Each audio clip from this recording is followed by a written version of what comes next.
Okay. So officially, welcome to the third team webinar for the year. I'm really excited that you are here.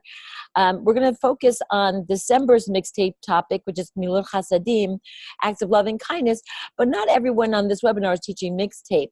So there are topics we're going to focus on here that are relevant to both the Musar curriculum. The topic this month is compassion, Rachamim, which is more like mercy than acts of loving kindness. And the standard curriculum, which is individual and community, which focuses greatly on Tochecha, how to give advice to people. But what relates here is that what really applies is how to relate to each other with respect. So that's what we're going to be focusing on. I'm going to share my screen and we'll be able to see the agenda. Okay, so I'm going to start out this webinar the same way I start all of them, which is reminding you to share interesting things you're doing in our closed Facebook group. And your students are invited also to IG, the Rapping Rebbe's, on the Chai Mitzvah Instagram page. There's a link in the materials, and I'll also send it in the follow-up email from this webinar. We will reply within 48 hours. Students are invited to either send questions they have about the material, thoughts they have, or even like things they're doing in class that they think would be interesting. So I'm going to move on, but remember, if you have anything to say, just feel free to just interrupt me. I'm happy to hear you. So anyway, we'll start with the themes. So Gemilut Chasadim, acts of loving kindness. So showing compassion and love is central to Judaism. Shimon the righteous said the famous words, on three things the world stands: on the Torah, on the service of God, and on acts of loving kindness. And if we look at our themes, what we're talking about here is that compassion is a core Jewish value, but also that it's important not just to feel compassion, but to transform it into acts of kindness. And so with that in mind, if we accept this, the central question is for us then not how is it that we as individuals or societies might become kinder, but how can we as individuals or societies encourage the transformation of these kind feelings into loving deeds? I don't know what this goes. Ellen, we can hear you. I can hear you fine. Maybe you need to mute yourself for a little while because I can hear the guy who's helping you. Okay? Okay, great. So we're going to start out the way we always do.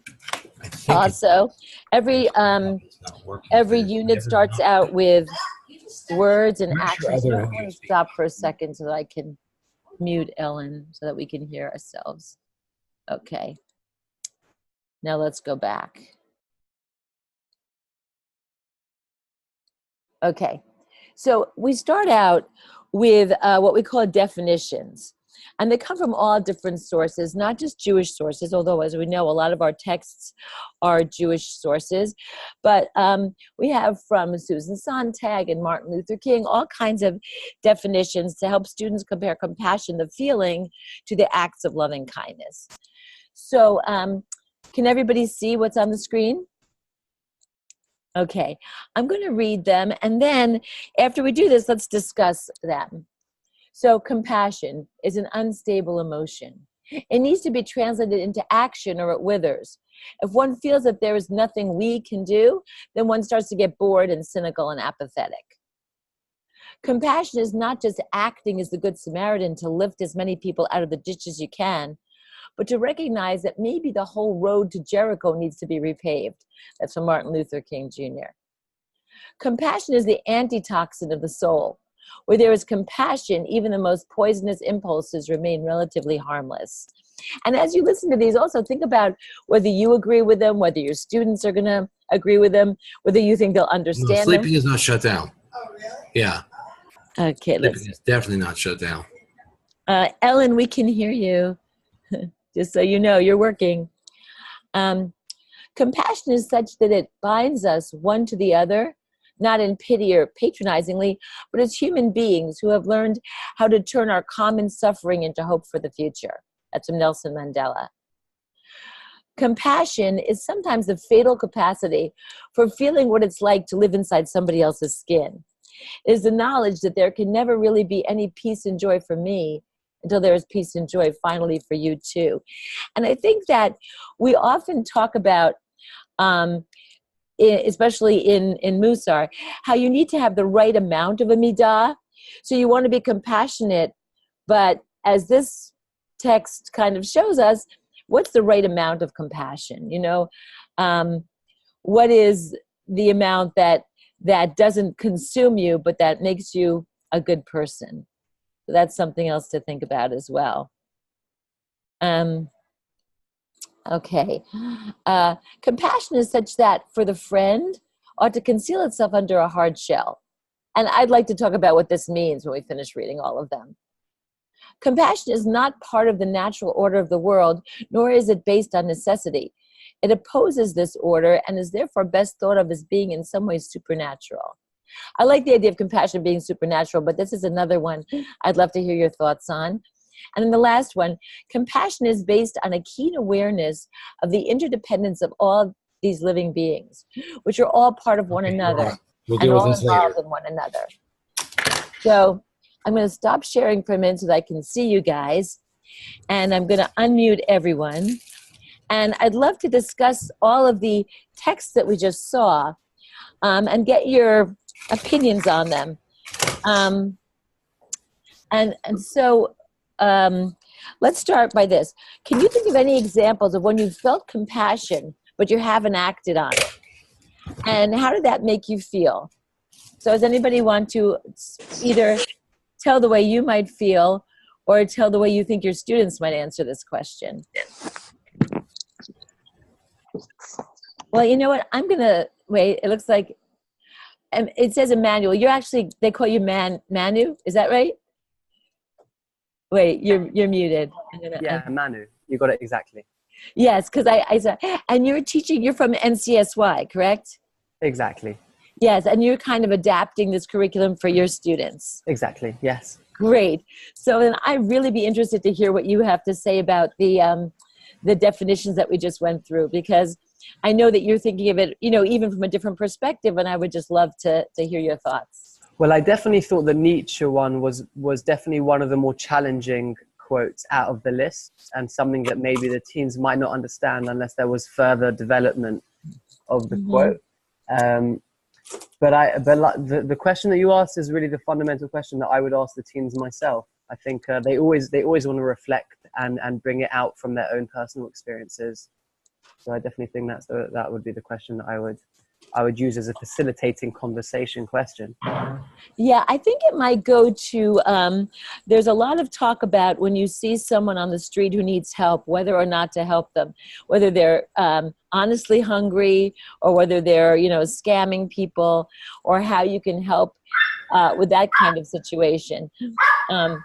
I'm bringing this up because that's been something that's come up in other groups that I've spoken with. Has anybody else had that experience where people are not sure whether or not to help someone on the street? Frequently. Yes, and what has your reaction to that been? Can you hear me at all? I can. Who is that? Oh, Ellen? Yes, Ellen, I can. That's Ellen. I can hear you perfectly. Yes, you're working fine.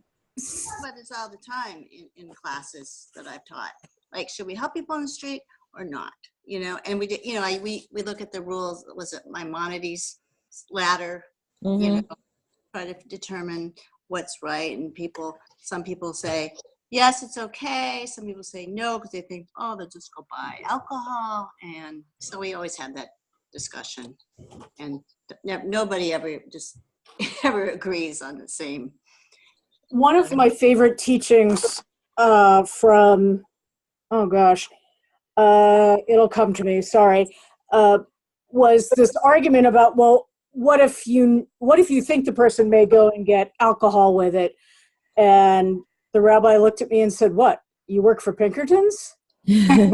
My job is to give tzedakah. Now, obviously, I'm going to use my intelligence, and maybe I'll give restaurant vouchers, and that's something available, but it's not my job to evaluate whether or not this person is worthy to receive tzedakah so much as it's my job to give tzedakah wisely.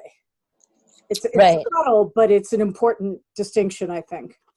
It is. I think it's important, and everyone can tell you a story of times they've tried to help someone on the street, especially from New York. I tried to give someone a large Starbucks, and he said, I'm cutting down on caffeine. Yeah. So, Oh yeah.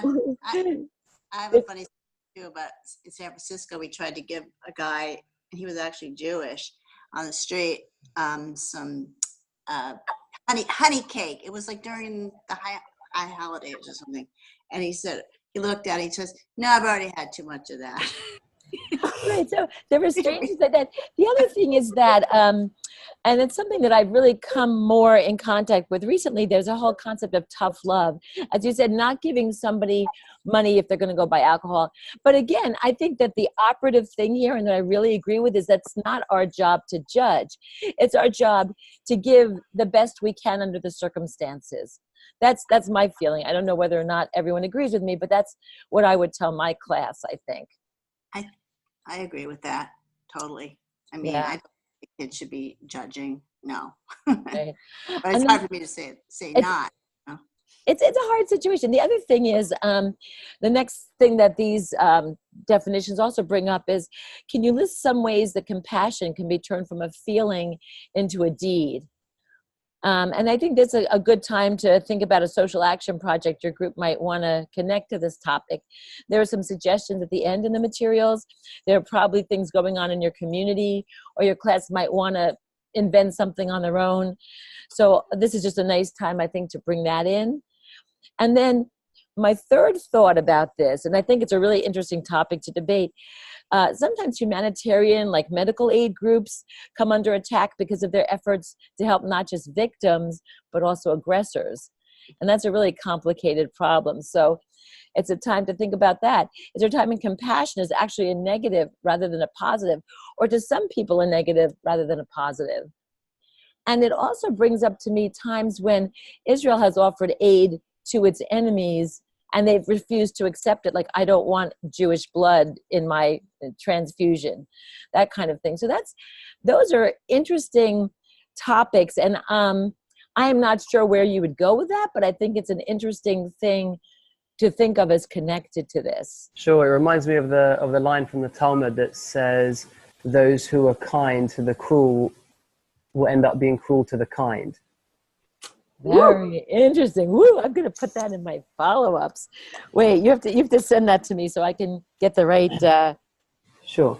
Okay. Yes, after this, because I want to put that in our follow-up email for the people who are not here.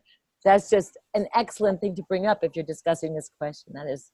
I think it comes close to the Nietzsche quote, which I would love to go back and talk about, because I have no idea how I discuss that with my kids. I'm having real trouble understanding that.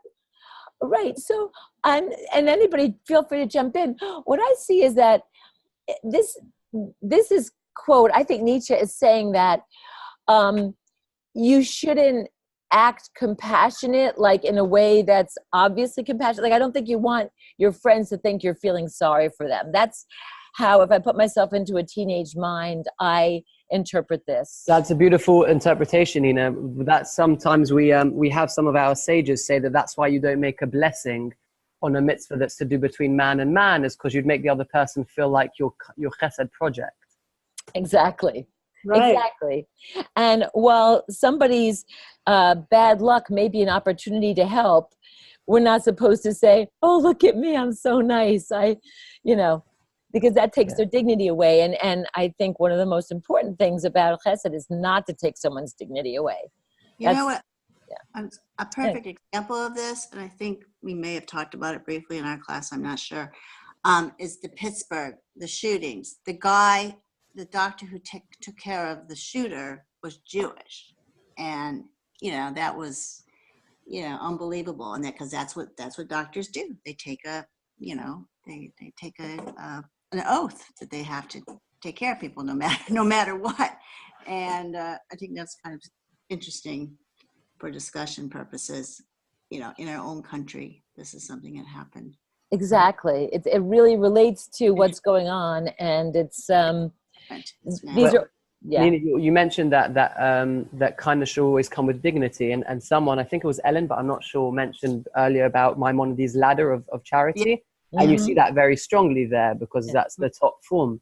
of charity is that you should remove any identification of the giver or the receiver. Exactly.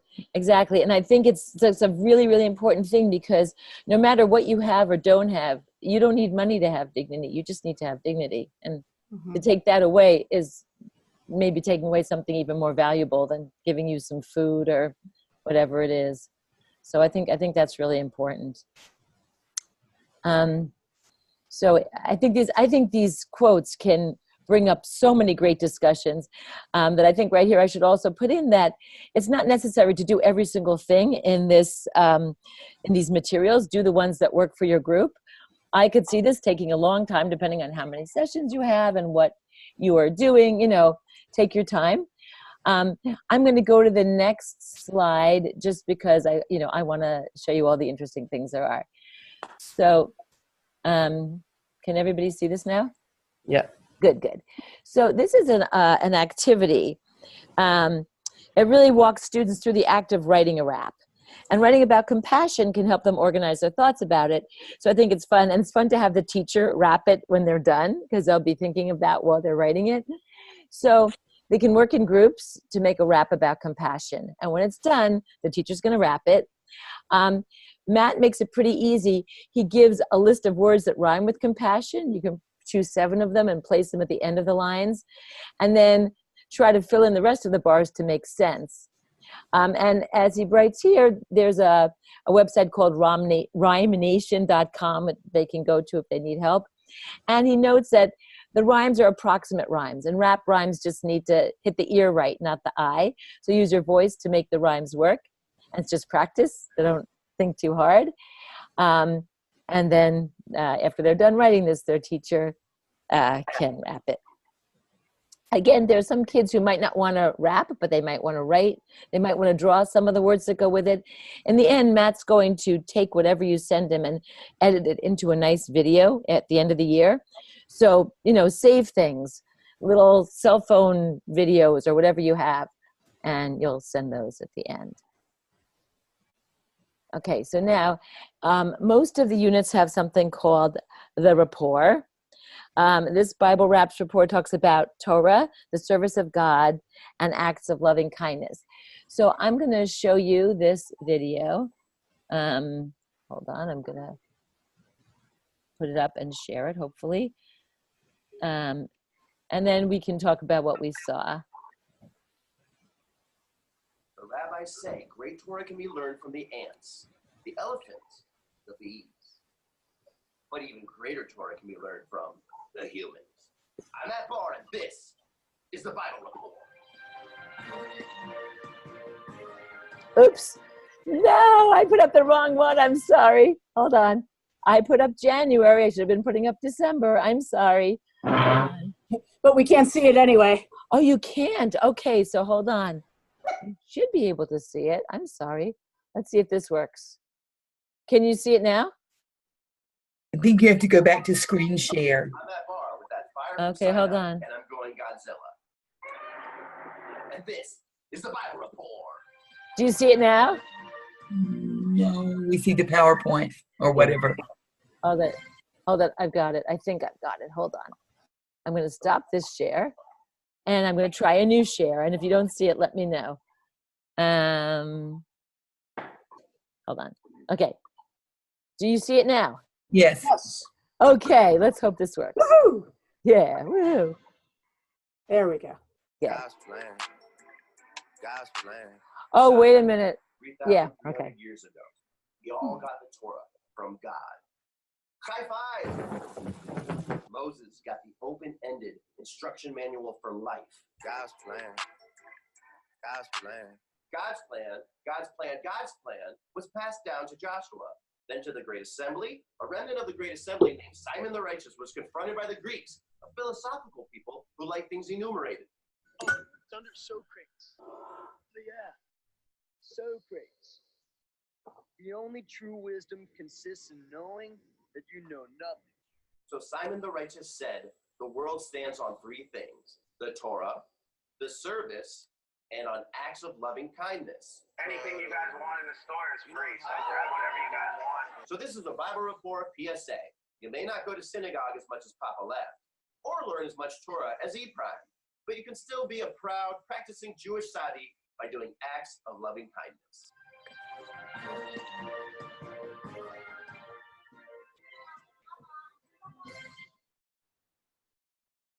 Okay, so I'd like to react to this a little bit. He emphasizes the importance of acts of loving kindness above the other two. I think all three are interconnected, and I'm not sure that I agree that acts of loving kindness are more important than Torah or service to God. So I'm interested in hearing your thoughts. And I'd also like to suggest that, after this, you might break into 3 debate teams and have each one tell why their either acts of loving kindness, Torah, or a service is the most important. So let's talk about this ourselves, because I'm interested in your thoughts. Talmud Torah Keneged Kulam. Okay, so you've weighed in on your, and I think you might be right. But I'd like to hear what other people say, if anybody else has a thought. I think that those 3 things are like the 3 legs of a stool. So they all have to be equal in this circumstance. You can say on the other hand always, but in this circumstance we're seeing them as being 3 equal partners in holding the world up without letting it get a little lopsided, which would throw us out of orbit and be catastrophic. I like that a lot. I'm going to put that in our follow-up email too, because that's right. I see that when I saw this Bible Route support, I'm working with Matt Barr and he's saying what he thinks, but I think everything's up for debate. And in my mind, I feel like, and at Chai Mitzvah, we feel this too. It's really important to do acts of loving kindness. And we're very big on social action and tikkun olam. But a lot of people can do that without actually connecting it to text or to like reasons why we're doing it. And I think it's really important to make that connection. Manu. Yeah, no, certainly from time to time one thing takes precedence. Yes. Sorry.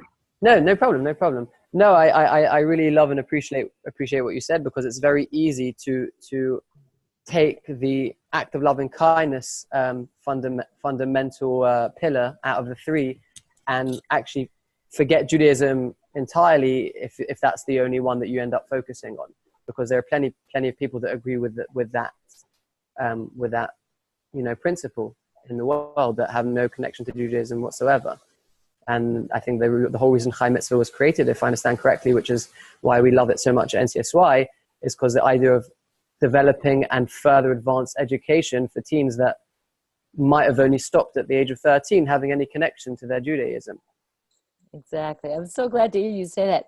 That's a big thing that actually drives us crazy, because we go to a lot of teen conferences and we talk to a lot of people, and it's so easy because it's so popular to go do something good and you feel good about yourself.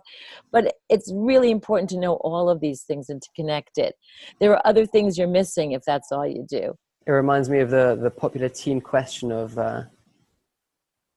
what can't you just be a good, isn't it enough to just be a good person? Can you be a good Jew if you're just a good person? That's normally the question.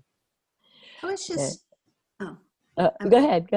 I was just thought this morning before the webinar. I was reading an article from Forbes magazine about types of things that people should do to for their stress levels and stuff, and they have a whole thing. It's on number 3. It says volunteer, formally or informally, and the experts believe volunteering can improve self-confidence, help with depression, lower blood pressure, even help you live longer. Then it says, but you don't have to sign up with a nonprofit. It says even small, informal acts of kindness, such as calling friends to see how they're doing, helping an elderly neighbor unpack groceries, or serving your spouse breakfast in bed can boost your mental wellness. So and then it says being generous in words and actions creates positive feelings for the doer and gets your endorphins flowing. I mean, this is what volunteering does for you, but I don't think people realize they could just call somebody on the phone and be interested in somebody, and that is an act of loving kindness. Well, because that's not what the article is focusing on. The article is quite a selfish perspective. How can giving help you? That's right. You know what? If you know anything about Ayn Rand, you know, which I used to read a long time ago, the virtue of selfishness, that people really don't really do anything for other people. Maybe, you know, that's her philosophy, unless there's something in it for them. But whatever, you're still doing something, no matter what, you know? You know, when I used to work for JNF, we knew what motivated donors. And a lot of times it's getting your name out there, you know. And what I always felt about that was, yes, it is a selfish thing and it's a good way to motivate them and it's better than nothing. Yeah. But better than nothing is the operative phrase here. And I'm sure it does make people feel good to help others, and it should. But as Jewish people, there's so much more we can get from this experience if we know where it came from and we know other things about it, which is why I think we have that three-legged stool, which I love that, Marlena. So I'm going to use that three-legged stool. Yeah, I don't think kids, you know, in teaching kids, they understand. That's what we're trying to teach them, basically. Well, that's the thing, you know, we're making yourself feel good, and you know, right. We are wonderful in the United States at giving our kids self-esteem. That's the only thing we give them. And there's a lot of other things you need. Plus, if you never have to work for anything, you're gonna be really surprised when you stop being coddled. So I think that it's important for them to understand more stuff. That's my feeling. But, and anyway, it's so interesting because this conversation leads directly to our next topic, which is this really interesting text. It's a famous story told in Hasidic literature called "Why Did God Create Atheists?" It's from Martin Buber, Tales of Hasidim, Volume 2. I'm going to read it, and then let's look at the conversation questions on the slide. It goes right into what we're talking about. Nina, I'm sorry to interrupt just for a moment. I did see in the email how long it said that the call would take. So do you have any ideas of how long the group Zoom will take, just so I can have to push off a couple of meetings if I need to? Oh, well, I would love it if you'd push off your meetings, because I love what you're talking about. You're adding a lot. Usually at the most they're an hour. If you have to leave, it's okay also, although I really like what you're, you know, giving us. Okay. So I'll see if I can push off. I'll WhatsApp them from my phone while we're doing this and see if they respond. Okay. Okay, great. Thanks. Do you do one of these before each session? Yes, the month before each session, we do one of these. Okay. So this is December's topic. It's November now. It's practically December, but it is November. So yeah. So this is a really interesting story. It's called "Why Did God Create Atheists?" The master teaches the student that God created everything in the world to be appreciated, since everything is here to teach us a lesson. One clever student asked, "What lesson can we learn from atheists? Why did God create them?" The master responds, "God created atheists to teach us the most important lesson of them all, the lesson of true compassion. You see, when an atheist performs an act of charity, visits someone who is sick, helps someone in need, and cares for the world, he's not doing so because of some religious teaching. He does not believe that God commanded him to perform this act. In fact, he does not believe in God at all. So his acts are based on an inner sense of morality. And look at the kindness he can bestow upon others simply because he feels it to be right. This means," the master continued, "that when someone reaches out to you for help, you should never say, 'I pray that God will help you.' Instead, for the moment, you should become an atheist. Imagine that there is no God who can help and say, 'I will help you.'" Okay, so this is pretty interesting. What point is Buber making about compassion? For me, this is really interesting because I know Jewish people who consider themselves Jewish but are atheists. There is a strain of those I see at conferences sometimes. I have a son-in-law who is agnostic and feels that you can be a good person without believing in God. And it also goes with a question which we have in our unit about trust in God. Does God help those who help themselves, or is God just going to swoop down and help you? And I think that's kind of a question here. So the point about compassion is we need to do it, not just wait for God. But what does that say to us about our beliefs? Maybe we have God within us without even realizing it. Possibly that we're doing these acts because it's inbred into us. Like, So we're acting as as God's hand. Right. I like that. Without acknowledging that there is a God, it's just it comes through us without even a belief in something bigger, you know, because we are part of the whole universe, you know. Well, you know, different people believe in different ways, but I like that because that kind of, without being preachy, gives kind of something, or we can call it collective consciousness, maybe. Right. That's what I was thinking too. Yeah. Yeah. Does anybody else have something that they'd like to put in here? I just think that that belief is not really high on the list of assets for Jews, because as you said, people believe differently, and also you have to deal with all the bad stuff, and that, you know, that may give us an excuse about not believing, and so on and so forth. We're obligated to do these acts regardless of whether we believe or not. And if that obligation comes from within us, then that's wonderful. And I like that answer too. The obligation is a key thing there as well. Those are both really helpful. I think that they're helpful when you're teaching this, to have both of those ideas. I think it must Marlene, be somewhat part of our DNA. I mean, I just must be, because so many people like to help people. I was going to ask. You answered my question. So I was going to ask Marlene, what if a sharp teen asks you what within a person obligates them to do such? Yeah, I don't know. I you know, I feel that we're obligated because the Torah tells us to do that. If I didn't know the Torah told me to do that, how much obligation would I feel? I'm not sure. How can I undo all that I've learned since I was a child? But there are people who didn't learn those things, and they also feel a need or a desire to pass things forward. Yeah. Right. Neuroscience tells us actually that we are hardwired for connection, and many of us are hardwired to do altruistic and philanthropic acts. It's actually in the DNA. I think you're right. When I first graduated from college, I was working in a daycare center. I was volunteering, and there were little children there, like a year and a half old. And if they saw a baby crying, they would go over and try to soothe the baby. So I think it is something that is maybe in humans, and maybe I don't think we could exist without that in part of us. I just don't think we could. Yeah. It's just, I think that's a wonderful thought. I do. But Judaism is giving us sort of a way to focus it and make it more effective. Right. Refine ourselves. Interesting. Yeah. well, That's 'cause it's, You might want to use, if you were going to go down that route, you might want to use the phrase of Derech Eretz Kadma LaTorah. I once heard an explanation of it being that, in fact, Derech Eretz precedes the Torah, and the Torah kicks in next to refine already what the Derech Eretz from within a person shouts and obligates us to act upon.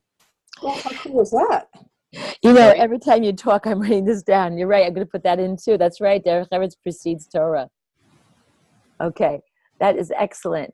I'm going to push. I'm so sorry, Nina. I have to go. I couldn't push it off. I'm sorry, but I'm going to go on, and I'm going to go through for everyone else as quickly as possible. Any chance you could send me the Oh yeah. Yeah. Yes. After the webinar, I always send a recording of the webinar and the PowerPoint. Oh, beautiful. And I also kind of sum up the discussion for those who weren't able to be in it. So this was the first one I was invited to, but was there already one for earlier months? Because I wasn't invited into them. So Yes, I think you probably hadn't registered yet. Yes. Oh, that could be. They're on our website. I'll send you a link, and you'll be Beautiful. able to. Thanks so much. Lovely to meet you all. You too, Nice to and meet thank you you too. so much. Take care. Bye-bye. Bye. Thanks.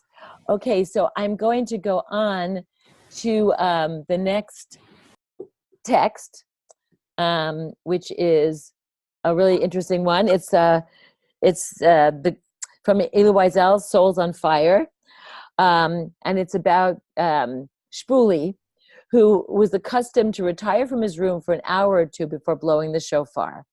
And the question is why? To speak to God in a language which is not that of our prayer books. Quote, don't think of man's sins, I beg of you. Think rather of his good deeds. They are fewer, I agree, but you must admit they are more precious. Believe me, it isn't easy to be good in this world. And if I didn't see with my own two eyes that man, in spite of all obstacles, is capable of kindness, I would not believe it. And so I ask of you, don't be harsh with your children, rare as it may be. It is their kindness that should surprise you. Okay, so this is a very interesting story to talk about. So like Shpuli's grandfather, we're asked to look at the world with perspective. And we might want to discuss the following. Do you see more hate or love in the world? And that's going to be entirely a perspective issue. And it'll be interesting if your students are honest with you. You'll get a really good handle on where they are and what they think. And it's a really good time to be able to think about this as a teen. What do you see, more cruelty or more kindness? How can you incorporate compassion into your life, your community, your school to make a positive influence? And like Ellen was saying before, if you can do this, maybe you'll see the world as less cruel and see more love in the world. And this is a really interesting thing too. Does the internet's anonymity increase or decrease Gmilut Chasadim? And how might the internet's anonymity increase it? I think we all know how it decreases it, like hate groups, people anonymously saying horrible things in reactions to things they read on Facebook or in the news. But how might we increase Gmilut Chasadim? Well, look at today. I opened up my email, and like almost every email is about Giving Tuesday. This organization, that organization, that organization. Yeah. And I was talking to my daughter on her phone. She said, "Oh, my friend he said he had to give to all these different organizations, so he gave this much to that one and that one." And this much. I mean, everybody's like talking about that today. So I think the internet, has been good in terms of monies, donation. I don't know about. Well, it might make it easier to see who you can help. Yeah, it's incredible. Yeah, so that's helpful. Yeah. But I don't know about individual acts of loving kindness, how that's being perpetuated. Well, Marlena, go ahead. Just that my congregation is in northern New Hampshire, where for many months there's a lot of snow, and many of them are retirees. And because of the internet, we can even see each other, not just speak on the phone. But it's a really wonderful opportunity that never happened in the whole history of the world, that I could be with my congregation and they could be with me. So I'm very grateful for the internet. Besides the teaching and all the things that come, but just connecting with people who are critically ill and so forth. Yeah. Yeah. Yeah. Yeah, Janice, what were you going to say? I was just going to mention that I found it helpful in terms of being reminded that individual acts of of loving kindness are needed. And, you're observing a yard site. Let me send a card. Let me make a phone call. It's been very good for me that way because I'm terrible with that in general.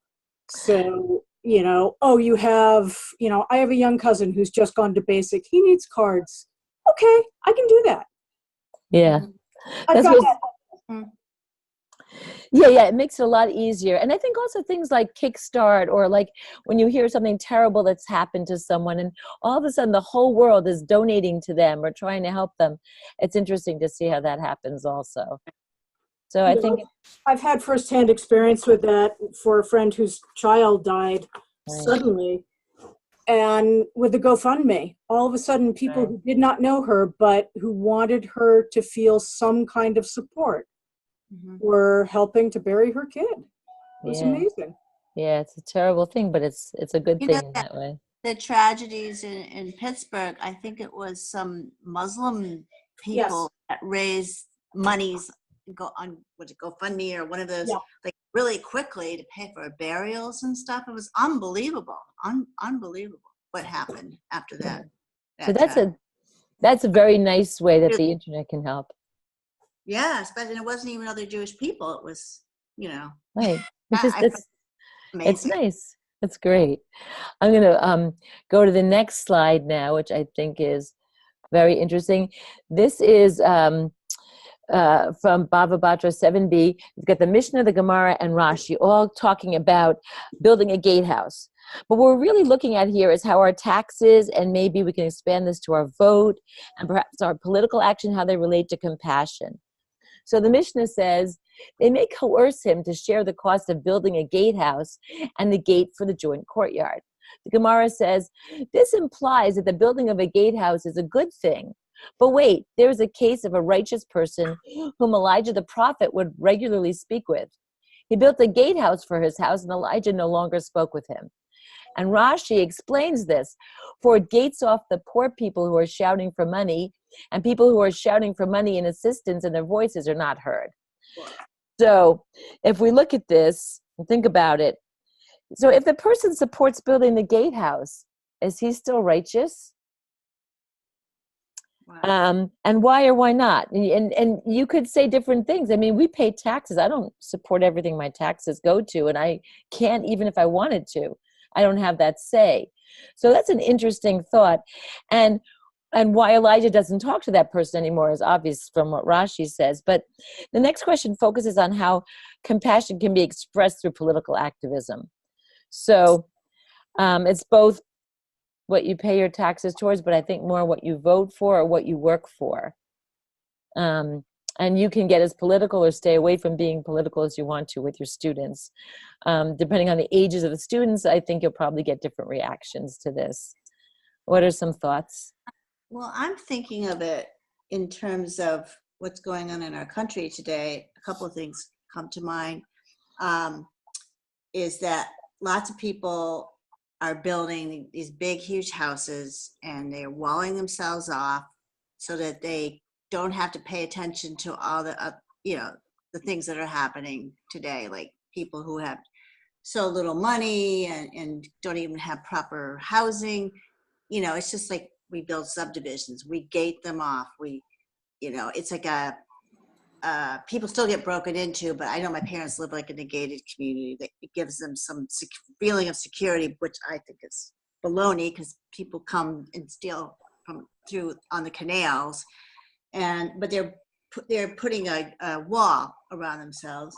And the other thing I was thinking about is the immigrants crossing over into the borders, and how some people in our country want to gate, put up a big wall, to separate people. And I think this text shows, that sharing the cost is better than one person building one for himself. But at the same time, maybe we shouldn't be putting up gates and walls. I don't know. Those are just is it right. That's kind of the discussion where it might go completely. Yeah. Does anyone else have anything they want to add to this? I can see the security wall from my window. If I look out my window here, that was the right next across thing. the street from my house. And you probably wouldn't be living there if you didn't have that wall. I would be. I lived here before the wall was built. Oh, okay. Do you see a difference? The wall is absurd as far as I'm concerned. Oh, interesting. Okay. But on the other hand, it has increased security to a certain extent, but it won't if there's real necessity, because my windows and the windows on the other side of the wall are even. So, and way above the wall. So we're looking down on the wall. So if there was really ever a desire to cross that boundary with weapons, it would be no problem. Right. Just so you know, Marlena is in Jerusalem. Just so you know. Jerusalem is walls. All these medieval towns, like the place I visited, they always had walls up around them. That's a different situation from the security wall. It's right. not, it's not like the walls around the old city. But it's Well, so interesting to bring these walls together, to compare yeah, Israel's security wall, what the U.S. is doing, and a wall around a gated community. All those are walls that keep some people out and keep some people in, or make right. them feel like they are. And I think it's a really interesting discussion, uh, just to compare all these things. I'm not even sure that we can make a conclusion from this, but I think that it can be a really good conversation. I For think, sure. people, it's my husband and I were talking about this morning, how people always separate themselves from other people, no matter, and I was talking to a friend of mine who's like a professor of sociology and psychology, how people, no matter what group you put them in, they're going to try to separate into other groups. You even see it in like temples and synagogues. People go off on their own, and then there's that famous joke about somebody who built a synagogue or two synagogues on an island, and they said why? Because they said they didn't they that was that one synagogue was their own, and the other they wouldn't go to for all the money in the world. And people are always, it's a funny joke, but people are always trying to separate themselves from other people. It's like it is our nature, I suppose, going back to barbarian times. Yeah, So it's it, weird. it's an interesting thing. I'm going to go to the next thing that relates to this, um, which is a rap that goes with it. There's this guy, Papa Left. There's a beat midrash section, and there's Papa Left, there's Ephraim, and there's Matt Barr. And each time one of them has a beat midrash, they'll do like a rap, and then they'll tell you what they were thinking about. So I'm not going to play the video because I don't want to take too much time.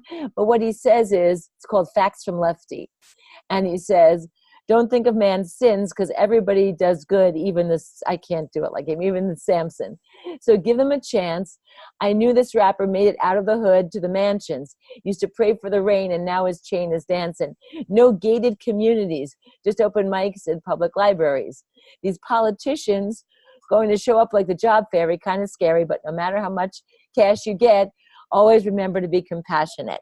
So so the idea is for the kids to go back and look at the parts of the rap that relate to the text they just read, and how Lefty incorporated them. I put them in the color. So we know that everybody can do good. The gated communities and politicians can sometimes remove us from our compassion. And then if you listen to the whole thing, and he'll go over what he meant, and he's talking about this rapper named Chance from Chicago. And so what we can ask the kids after this is, do you have a role model for the attribute of compassion? And if you do, who is it? And, they can talk about it, which I think is important because when I think off the top of my head, there are not a lot of role models for compassion in our news now. There are a lot of terrible role models that people respect or are famous for one reason or another. I can't really think of anybody. Maybe, can anybody here think of someone out there who's a role model for compassion? Well, Hopefully on a more personal level, maybe a rabbi or a teacher or a parent or a friend or a relative. Be interesting to see what they or who they find as their role model. that's very interesting. It's Yeah. hard, very hard. And just before I forget, I just want to mention to the other people in this webinar, my husband and I have been watching a series on Netflix, and it's about how rap and hip hop got started. It's called The Get Down, and it's really, really interesting because you start, you look at the kids and you say, oh my God, why do they like this music? It's the most popular music ever in the world, ever in time. And it's, lots of money being made. And you wonder, why is that? And so we were recommended to see this by, I think it was a young man. And it's a series, and, there's a lot of foul language in it, but it's really interesting because it really shows you how it got started, how it's an expression of a certain group of people and what they've gone through and how they suffered, and there's the creativity involved, and this pretty unbelievable. I have a much better appreciation now for and we're only on part 3 or something like that now, but it's a true story. And I think I don't necessarily recommend it for the kids unless they're a little older to watch it, but I think that your particular group of people might enjoy it. If you read the beginning of the introduction on each lesson of the mixtape, there's a little bit on that too. But Ellen, thank you. But that in the follow-up email as well, because it relates very much to why we're doing this. Yeah, and it brings it to current times, like yeah, what's going on, and very much so, and the expression of people and the unfairness of. I was thinking, how unfairly people have been treated, especially like in our country, and of course, we build invisible walls too in so many ways. So well anyway, said, very well said. I'm going to go to the next topic, which goes from how people can build walls and separate themselves to how all creatures are connected. There are 3 texts which I put under the heading Humane Humans, because Gemilut Chasadim extends not only to humans, but to every living creature, even including plants, in my opinion. So we have 6 short texts on the subject. The first one is from Sefer HaYirah, Rabbeinu Yonah. He says, be careful not to afflict any living creature, whether animal or bird, and all the more so, one should not afflict a person who was created in the image of the divine. So I have 2 thoughts on this. The first is that classic story about Rav Kook, the first Ashkenazi chief rabbi of British Mandate Palestine. You might know it, but I think it's relevant here because it extends to plants. It's very famous. Rav Kook was once walking with a student and discussing words of Torah when the student inadvertently plucked a leaf from a tree. Rav Kook shuddered and gently reprimanded the student. He said, believe me, in my entire life, I have never needlessly plucked anything that could blossom or grow. Every leaf and branch conveys some meaning and sings its unique song.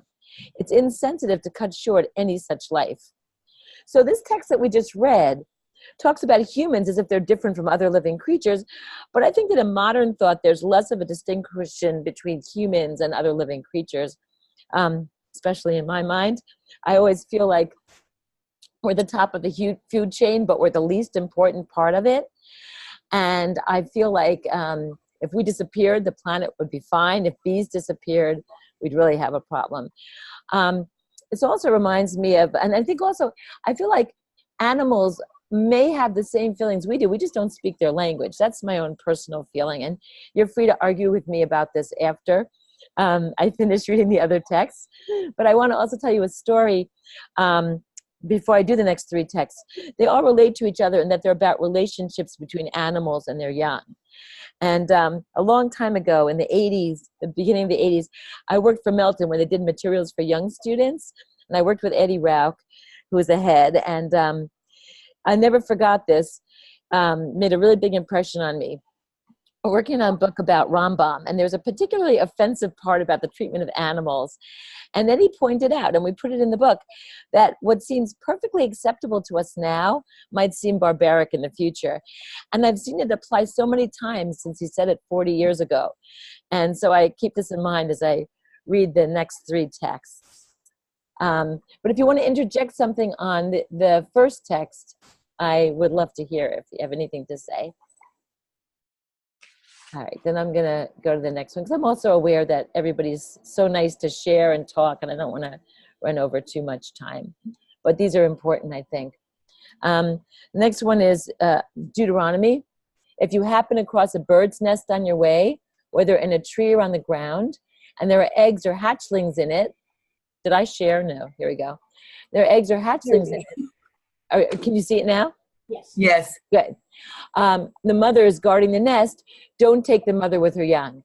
Send away the mother, and you may take the young, for this is your own good for your own long life. And then 2 more that relate.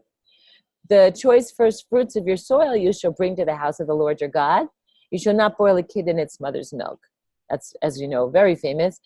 And the third one, however, no animal from the herd or flock shall be slaughtered on the same day with its young. And so before we discuss these, I'll go to one more text, which is a little bit different but similar. The seventh day is a Sabbath of the Lord your God. You shall not do any work. You, your son or your daughter, your slaves and servants, your ox or donkey, or any of your cattle. Okay, so we're looking at all of these, and we're seeing that the compassion we show to our sons and our daughters should also extend to our slaves, our servants, and even our ox and our donkey. So what does that say to you about compassion towards different creatures? Well, I think we Yeah. should be compassionate, but you're going to get some argument, vegetarians and the vegans, because they're going to say it's not compassionate to kill an animal to eat, even if you kill it ethically or compassionately or whatever, according to our laws. That's a big problem right now. Well, you know what? There is something called eco-kashrut. And Janice, were you going to say something? No. Oh, anyway, so I mean, I've been a vegetarian for like 30 years, but I'm not like a militant vegetarian. And even I have a brother-in-law who's a hunter, but I respect him because he's getting onto the same level as the animal. He's only using a bow and arrow, and he's standing in a tree, and he's thinking like a deer. And while I could never do that, I understand that he's doing that. It shows respect for the animal as opposed to just thinking of it as something to use. Exactly. And I think the laws of kashrut, that's also what's in those laws. So that's a good discussion to have. And it's funny because my daughter, who's been a vegetarian since she, was in kindergarten, what do you think the Torah portion she got for her bat mitzvah? All about the laws of kashrut, because God has a sense of humor. So, but it's fine. It's a good discussion to have. And how do we show compassion towards other creatures? And do you think animals should have the same rights as humans? And do these forms of compassion work together? Are they complementary? And how do they add to your well-being, being compassionate this way, which kind of brings us back to what Ellen said before about that. So I think that's a good conversation. Yeah, Janice. Well, I guess you're back to Musar in terms of, what's the benefit to demonstrating compassion again and again? You're exercising that muscle, if you will. That's right. That's right. A lot of times, I forget where I heard this, but butchers sometimes become very unhappy because they're spending their whole life killing creatures. It's just something that's hard to do, I think. But I have friends, so we have like this group text with like a bunch of people on it. And these friends were driving cross country and they came to a factory farm and the cows are standing up to their knees in cow dung.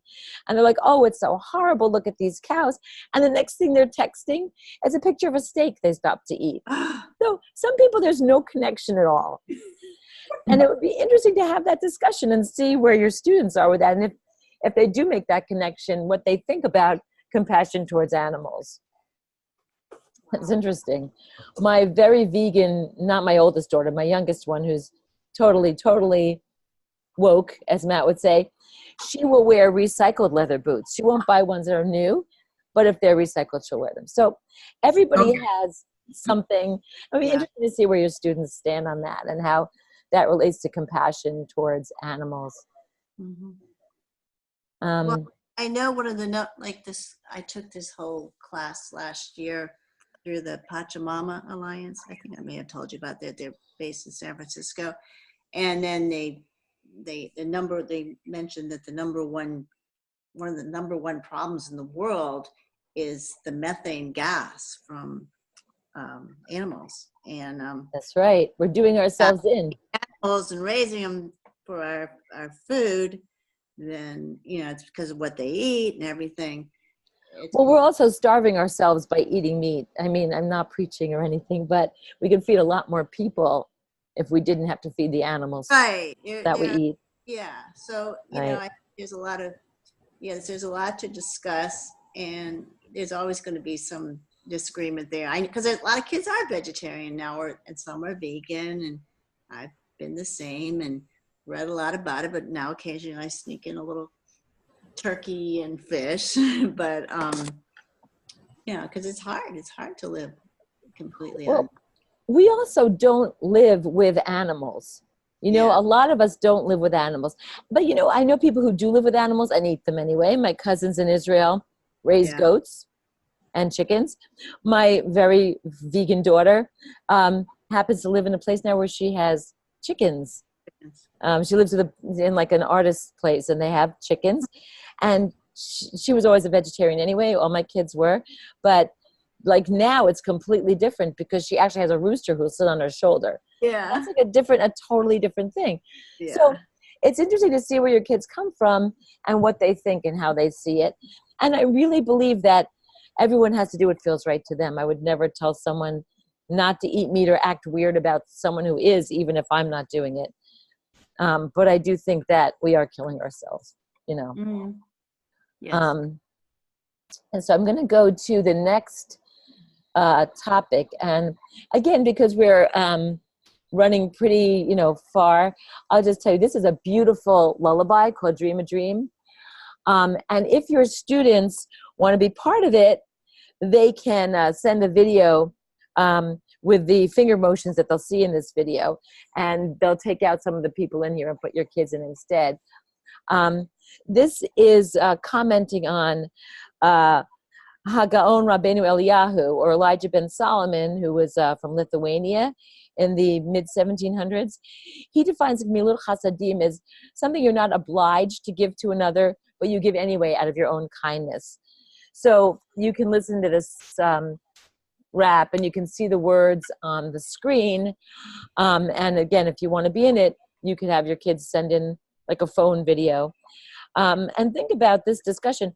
What are some things you do that you're not obligated to do, but you do anyway out of your own kindness?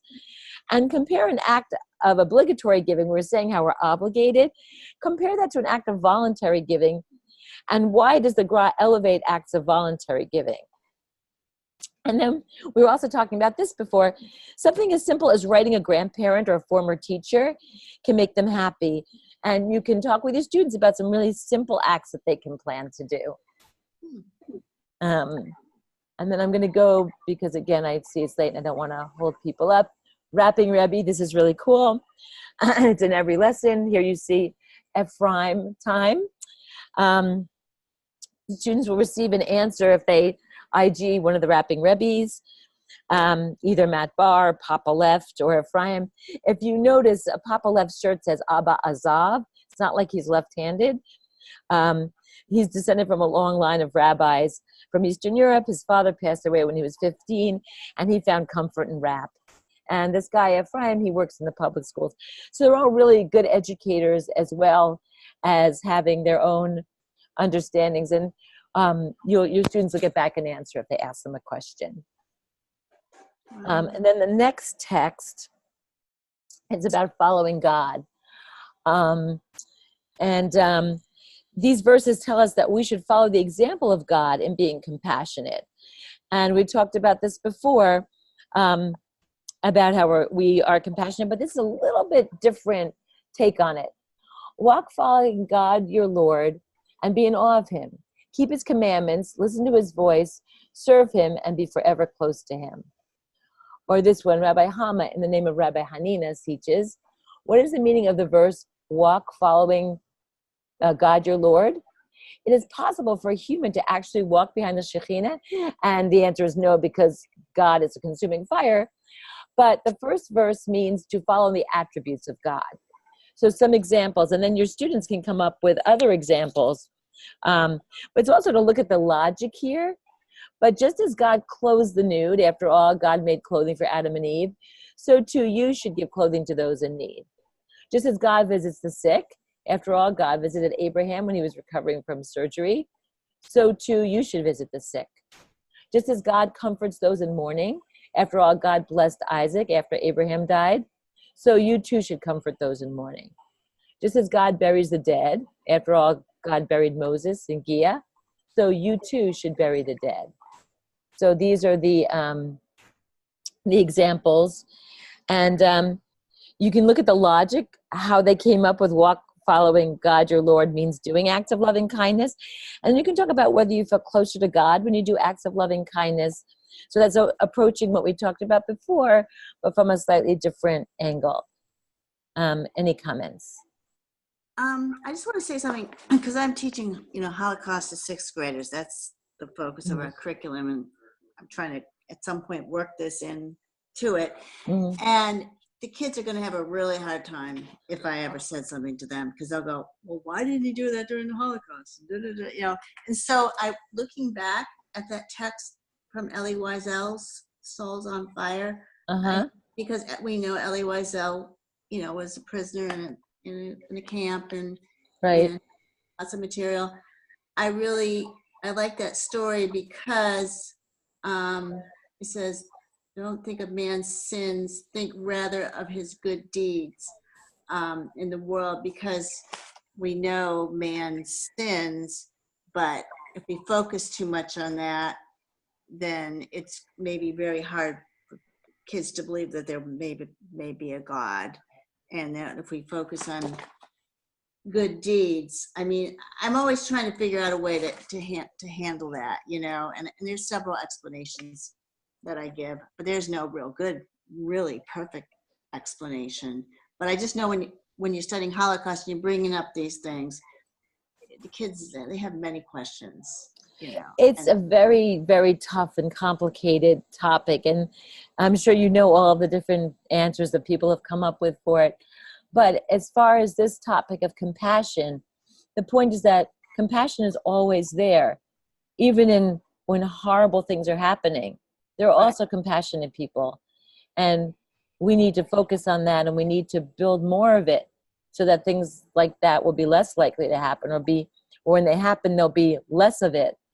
There were people, if you ever watch Schindler's List, you might watch with them. Yeah, there's a passage I want to show them about that. But I was just thinking, like, even in concentration camps, people would give away their bread to somebody who had to work, more than others, and there were acts of loving kindness that were going on in the camps. It's like instead of just focusing on all the negative, maybe we can focus on what's really inside of people, what's really good inside of people, and of course, An interesting question. What motivated those great people? Why are they compassionate even in terrible times like that? That's a really good question. I don't know the answer, but it'd be very interesting, And so, those are the kind of questions that when you're studying Holocaust, you can bring so many things into it, but that, I always say, like, why do we study it? Not to learn about atrocities, or of course, so we won't repeat it, but what are the other lessons that we can learn? And we can learn about compassion. I mean, we talk about the right, the righteous Gentiles and all that, people that there's always people that are going to help people under horrible circumstances. People just come out of the woodwork. There's like a balance to the world or something going on there.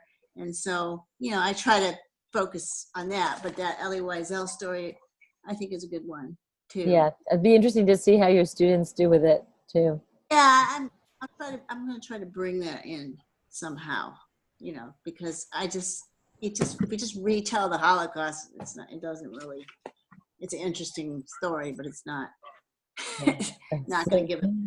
So. Right. So I'm just going to go to, there isn't too much left to this webinar. I'm really aware of the time. We always end every unit with creative time. Students can choose a text they studied, choose an activity from the ones below. They can write, they can illustrate, they can ad-lib the text and video it, or they can just meditate and share their thoughts later out loud or in a journal. And it's good to keep some of this stuff around for the final video that Matt will make, and also to encourage the students to do different activities each time. So, and they can work create with Chavruta, or they can work independently, whatever they want. And then I'm going to just quickly show you some links to additional info that's at the end of every unit. There's an Eli talk about compassion and the heart of Jewish spirituality. Compassion and empathy are essential pieces of being Jewish, even when compassion is scary and hard to do, which might go to yours, Ellen, your thought about the concentration camps. Mm-hmm. But that's why we need to reevaluate how kindness and chesed are incorporated into Jewish education. It's really for us more than for them. Then there's a Forrest Gump bus scene, which is really interesting, about kindness to strangers. And then you may come up with social action. You probably have stuff going on in your communities or in your schools or your synagogues. But also there's a link to Arivut, their Kindness a Day calendar, their emails, because it can also inspire acts of loving kindness. And that is basically all I wanted to share with you today. This was like great conversation, and I'm so glad that we had it. And I'm sorry for those people who had to leave, because I know that we did run long, but that's because we had such a great conversation. So if anyone has anything else they'd like to add, I'd love to hear it. And if not, then, thank you for being with me and for being part of this. I really enjoyed it. תודה רבה. Thank you. And thanks, Ellen and Adam. Have a good trip wherever you're going at the airport. And thanks again, everybody. And I will send an email with follow-ups, and we'll speak again soon. Okay. Okay. Thank you so much. Thanks. Happy Hanukkah. Happy Hanukkah, everybody. חג שמח. Chag Sameach. Okay, great. Okay. Bye.